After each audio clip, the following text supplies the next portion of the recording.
دین اسلام نے ہمیں یہ بتلایا ہے کہ یہاں آنے سے پہلے سب لوگ عالم ارواح میں تھے، اور یہاں آنے کے بعد سب لوگ عالم دنیا میں آ گئے۔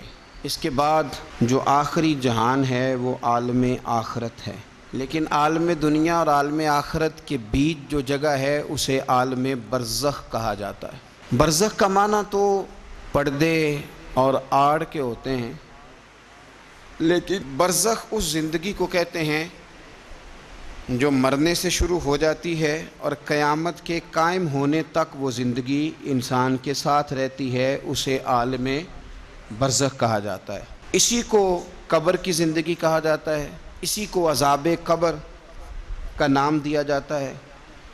لیکن عالم برزخ کیوں کہا جاتا ہے، اس کی کیا وجہ ہے؟ تو اس کی وجہ یہ ہے کہ ہر آدمی کو قبر نصیب نہیں ہوتی، تو جو جل کے مر گیا جزا اور سزا اسے بھی ملے گی، عذاب قبر اسے بھی ہوگا، پر اس کا نام کیا ہے؟ عالم برزخ۔ جو آدمی دریا میں ڈوب گیا جزا اور سزا کا معاملہ اس کے ساتھ بھی ہے، لیکن نام اس کا کیا ہے؟ عالم برزخ۔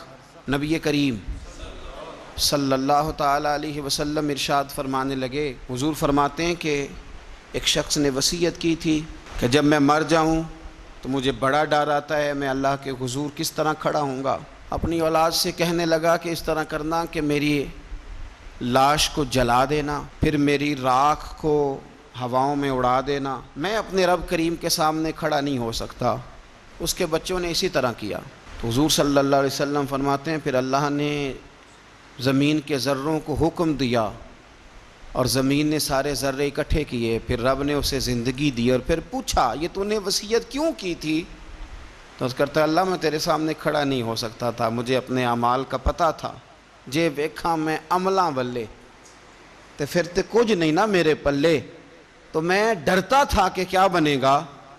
تو رب فرمائے گا فرشتوں میرا بندہ سچ کہتا ہے، اسے میرے فضل سے جنت عطا کر دو۔ تو اللہ ذروں کو بھی جمع کرے گا، ہواؤں میں، خشکیوں میں، سمندروں میں، مرنے کے بعد انسان جہاں بھی ہوگا اسے جزا اور سزا کا معاملہ وہاں ملے گا۔